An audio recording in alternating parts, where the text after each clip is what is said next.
Hi folks, this is 6 habits of groups that actually learn, and the habit for this video is to illustrate creatively. Illustrate creatively. What do we mean by that? Well, illustrate creatively is to find visuals to represent a topic, a concept, or idea. Find visuals to represent a topic, a concept, or idea. I've got my pool cleaner spraying me with water, I'm sorry. But the idea behind this is if you take new information that you're working through in this text, or you're working through in a commentary, if you're working through in just kind of life application, this is new information for your group members, and you were to pair that with a visual, the science of learning would tell us that it's going to lead to greater comprehension. It's going to, there's a lot of brain stuff that goes on we won't get into when you associate visuals with new information. And so a great example is if you were to use the word salvation and you were to say, hey, let's describe what salvation is. Maybe someone who doesn't know Jesus. And you have someone in your group who's far from God, people in the group far from God. What is a way that we could have a productive conversation about the role of salvation in our lives, the importance of salvation in humanity, what God thinks about salvation, what is salvation? So that's kind of an abstract concept, and so one way you can help deepen the understanding of this concept and help it become real for the people in your group is to have them perhaps just draw it, or maybe go online on their smartphone right there in the middle of the group and find an image that for them represents salvation. You may have a picture of an adult hand and a child's hand. You may have a cross. You may have a heart. You may have some type of rescue situation. It's unique to the person's experience. For you, what is salvation?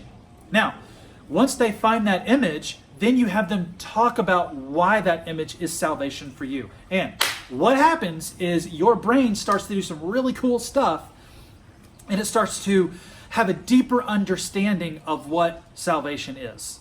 And then it becomes a cue when people see that image, or you can use it as a metaphor later on as you lead your group members to communicate what salvation is and is not. So it's a very simple thing you can do. Illustrate creatively. If you want to know that someone has really got it, then you can have them draw it for themselves. Don't let them use the smartphone. Just get a white sheet of paper, an index card, a big, huge sticky note, whatever it is you want to use, and have people draw it themselves. So maybe it's the abstract idea of grace. Do people really understand what grace is? You can have them draw it for themselves.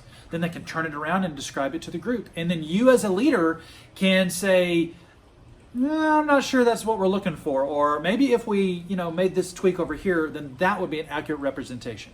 Now, we won't get into when you should use those examples. I'm just trying to explain what Illustrate Creatively can do.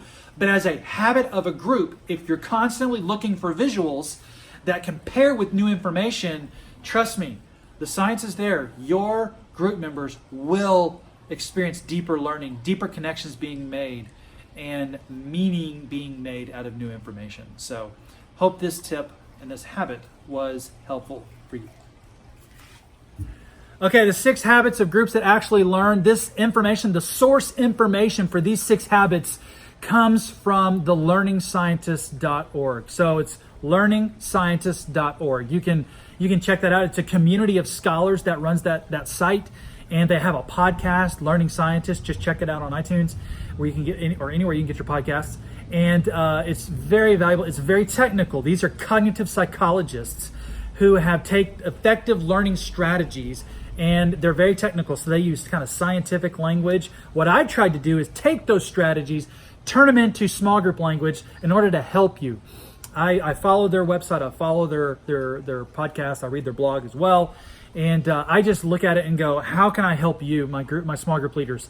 How can I help you? That's what I'm trying to do. I'm trying to just take what they've done and bring it straight to you. So my academic background does give me the ability to kind of go into their world and kind of distill it down to in terms that we'll all understand.